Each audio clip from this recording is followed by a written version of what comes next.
Hi, everyone, and welcome back to Learn English at Home. I'm Monica. And I'm Ethan. Thanks for joining us today. Today, we're talking about something that affects everyone living in Los Angeles, how we get around the city. Transportation in LA is, well, it's interesting, isn't it, Ethan? Oh, absolutely. It's definitely a hot topic here. Monica, you drive everywhere, right? I do, yeah. I have a car and I pretty much drive everywhere I need to go. But you're different. You don't have a car, do you? Nope, no car for me. I use public transportation. Buses, the metro, sometimes ride-sharing apps like Uber. It's actually pretty doable once you get the hang of it. Really? I have to admit, I'm always impressed when I hear that because, well, LA has this reputation for being a car city. Right, exactly. Everyone thinks you need a car to survive here, but it's not completely true. I mean, don't get me wrong, having a car would definitely make some things easier. Mm-hmm. But I've found ways to make it work. The metro system has actually improved a lot over the years. We have the Red Line, the Purple Line, the Expo Line. Oh, wow. I honestly don't know much about the metro lines. I should probably learn more about that. You should. Like, I live in Hollywood and work downtown. I can take the Red Line straight there. It's about 30 minutes door to door. 30 minutes? That's not bad at all. Yeah, and here's the thing. During rush hour, it would probably take me longer to drive because of all the traffic.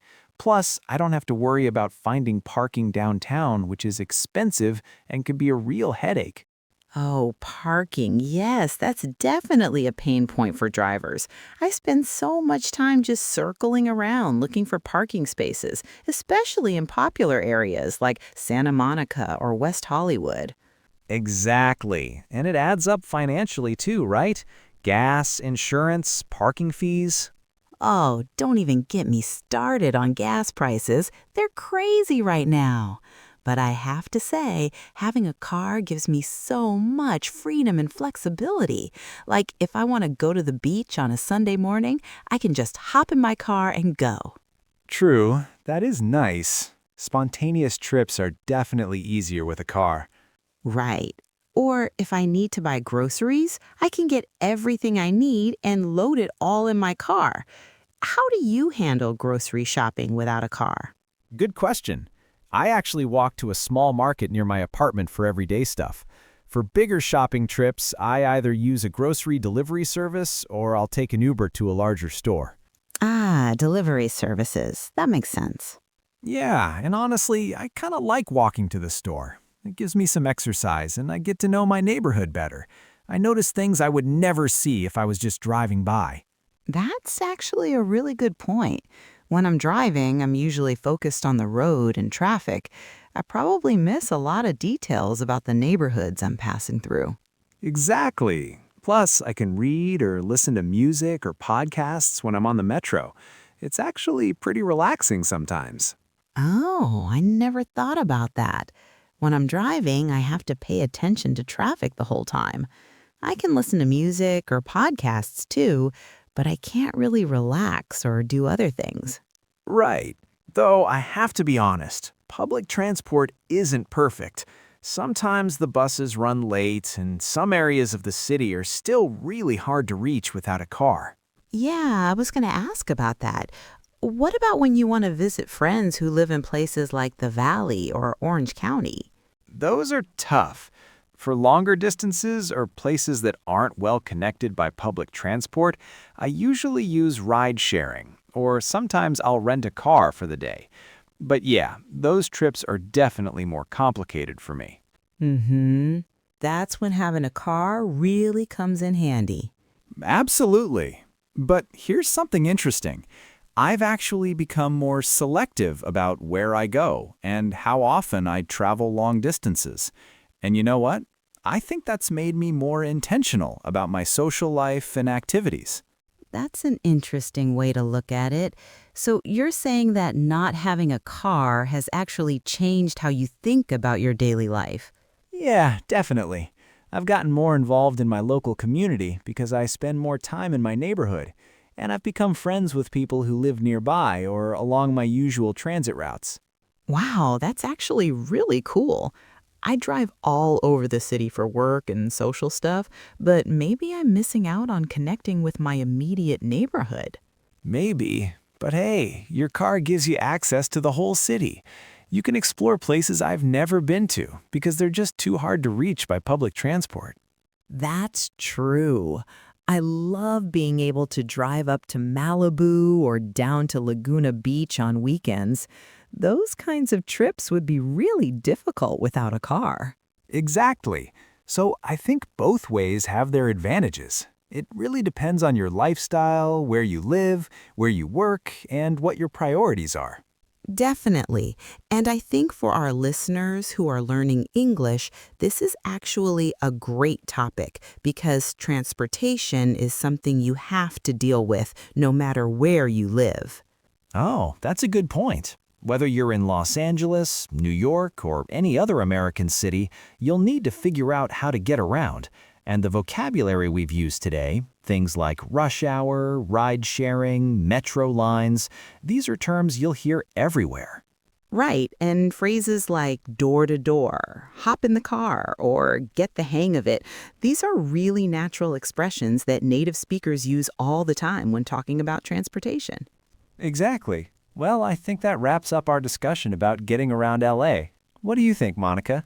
Speaking of getting around the city, what about biking? I see more and more people on bikes and electric scooters these days. I think so. Thanks for sharing your perspective, Ethan. You've definitely made me think more about public transportation. Maybe I should try taking the metro sometime. Oh, yeah. I actually bike sometimes too. LA has been adding more bike lanes over the past few years, which is really great. There's a nice bike path along the beach from Santa Monica to Manhattan Beach that I love using on weekends. You should. And maybe next time I need to go somewhere far, I'll ask if I can catch a ride with you.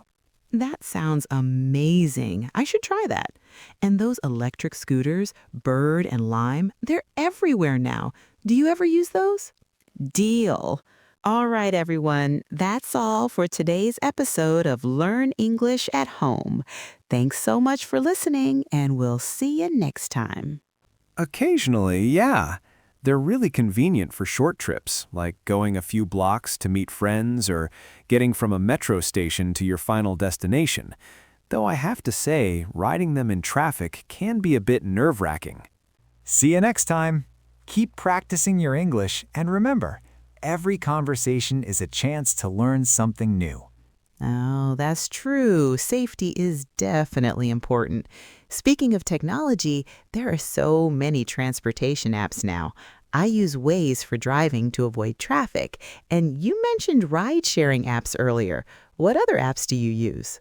Well, Google Maps is essential for me. It shows real-time bus and metro schedules, which is super helpful. There's also an official Metro app called Metro Micro for on-demand shuttles in certain areas. And City Mapper is great for comparing different route options, like should I take the bus or the metro or maybe walk part of the way. Those sound really useful.